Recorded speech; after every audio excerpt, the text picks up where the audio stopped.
So the problem is, we're sidelining such a large percentage of the population. They're not working, but they continue to consume. And the problem there is that governments are trying to offset the damage that they're doing by shutting businesses down and forcing everybody not to go to work. Obviously, if you're not going to work, you're not earning a paycheck, and so you're going to have a recession. But what the government is doing is they're saying, well, we don't want the recession. We just don't want people to work.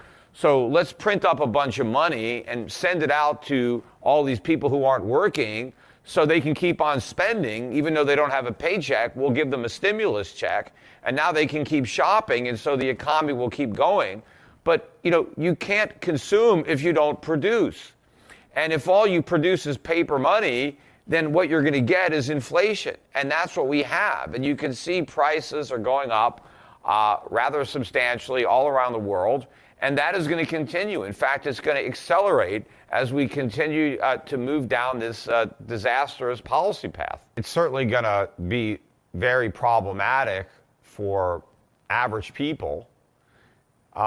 If you're very, very wealthy, it won't impact you as much. I mean, if the cost of eating doubles, eating is such a small part of your overall budget that you may not even notice it. But if you spend 10% of your income on food and the price of food doubles, and now you got to spend 20% of your income on food and you were living paycheck to paycheck, what are you going to give up in order to afford to eat? And the same thing with energy, same thing with your rent. If or insurance or all these costs are going up, it's going to have a much bigger impact on middle income, lower income, and even more so than workers, it's retirees who are living on fixed incomes. Because at least if you have a job, you could get a raise. Maybe your raise won't keep up with inflation, but maybe it'll get you 80% of the way there. So you're going backwards, but you're able to offset some of the increasing price with a higher wage. But if you're not working for a wage, if you got a fixed income, you don't offset any of the inflation. So it's a huge decline in your standard of living. And it's hard to know how much a lot of the inflation will show up in the official government statistics, because I think that we measure inflation inaccurately. I think prices are going up a lot faster than most government indexes would reveal. So if you just look at the numbers, you won't realize, how sick the economy is. It's like if you got a thermometer that's broken and it always reads 98.6, no matter what your actual temperature is.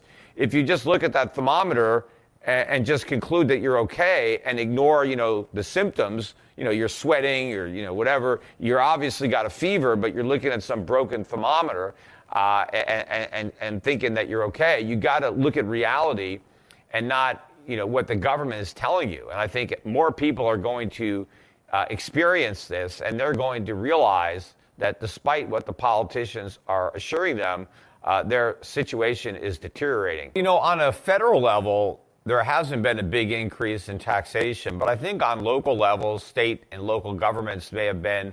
Some states have raised taxes and some probably municipalities. But I think in the U.S., most of the additional government is being paid for by printing more money.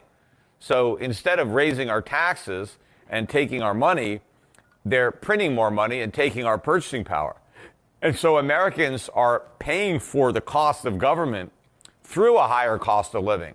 So because the government is printing up so much money and spending it or giving it to other people to spend, prices go up. And so now everybody can afford to buy less because the prices of everything they're buying are so much higher.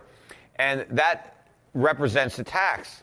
Because if prices are higher and you can afford less stuff, the stuff that you can no longer afford was basically taxed away from you. So what's the solution to this? Well, to stop creating money, stop causing inflation. But that would result in a lot of other short-term problems like stock prices crashing, bond prices crashing, real estate prices crashing, financial crisis, bankruptcies, defaults.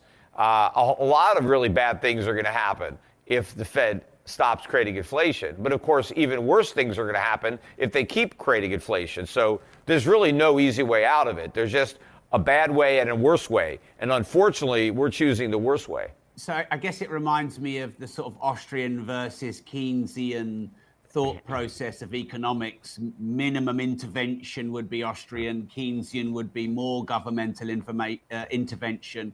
Where would you sit on that? Well, I'm obviously an Austrian, but the Keynesians today aren't even Keynesians. I mean, Keynes wouldn't even be a Keynesian today, because at least Keynes, and I disagree with his theories, but at least he understood that over time, budgets have to be balanced. So Keynes's idea was that during times where the economy is weak, the governments would stimulate the economy by running deficits.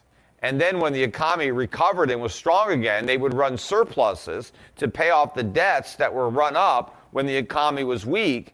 And so that over the course of a total business cycle, the government national debt would not rise. It would just go up for a while and then come back down.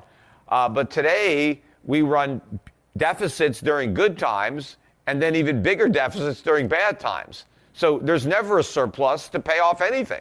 And, even Keynes knew that you can't borrow indefinitely, that you got to pay the piper. Well, we think that, we're going to get a free ride. But we're in for a rude awakening. I haven't really been called Dr. Doom in a while. I mean, they started calling me Dr. Doom back on CNBC when I was coming on in 2005 and 2006, warning about the housing bubble and the coming financial crisis. And they called me Dr. Doom because of that. And I used to say, well, I'm Dr. Reality. And as it turned out, I was right. I mean, the crisis that I was warning about that earned me that moniker happened. And so I was Dr. Reality. They were the ones that were living in a fantasy world. I was just trying to, bring reality into the conversation. And the same thing I'm warning today about a much bigger financial crisis, currency crisis that is waiting for us here. And you can call me Dr. Doom if you want, because, I am forecasting some economic doom for a lot of people. But it's not because I just want to make that forecast. That's what's there. That's what I see, because I understand the errors that the central banks and governments are making, and I know what the ramifications are. Just like I knew that when Greenspan was in charge, inflating the housing bubble. But the powers that be did not. They thought we were enjoying genuine prosperity, and I knew they were wrong. And the same thing is happening again. This is an artificial bubble inflated by central banks, the Fed in particular. And, the crisis that we have, laid the foundation for is now much greater than the one back then. But of course, the same people who were oblivious to the coming 2008 financial crisis are oblivious to this one, even though it's even bigger. But the causes are the same. It's the same bad policies that have caused the problems that have sown the seeds for the next crisis.